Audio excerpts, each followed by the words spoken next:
Hi friends, இந்த வீடியோவில் தென்னை செடியை பற்றி தான் பார்க்க போகிறோம். நான் ஏற்கனவே தென்னை செடின்னு ஒரு வீடியோ போட்டிருந்தேன், ஆனால் அது தென்னை கிடையாது ஃப்ரெண்ட்ஸ். இதை தான் தென்னைன்னு போட்டிருந்தேன், ஆனால் இது கம்பு ஃப்ரெண்ட்ஸ். எனக்கு விளைஞ்சதுக்கு அப்புறம் தான் தெரிஞ்சிச்சு இது கம்பு அப்படின்ட்டு. இதுதான் தென்னை ஃப்ரெண்ட்ஸ். பாருங்கள், தென்னை வச்சிருச்சு.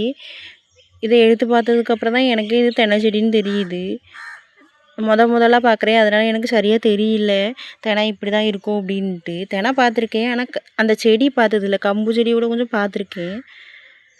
பாருங்கள் ஃப்ரெண்ட்ஸ், எவ்வளோ அழகாக வச்சுருக்குன்னு தென்னை. தெரியுதா சின்ன சின்னதாக? இதுதான் தென்னை.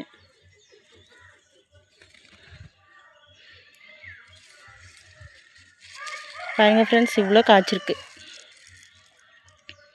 ஆனால் நாங்கள் விதை இங்கே தான் போட்டோம் ஃப்ரெண்ட்ஸ். எறும்பு எடுத்துக்கொண்டு இங்கே தள்ளி கொண்டு போட்டிருக்கு போல். எப்படி இங்கே முளைச்சின்னு எங்களுக்கே தெரியல.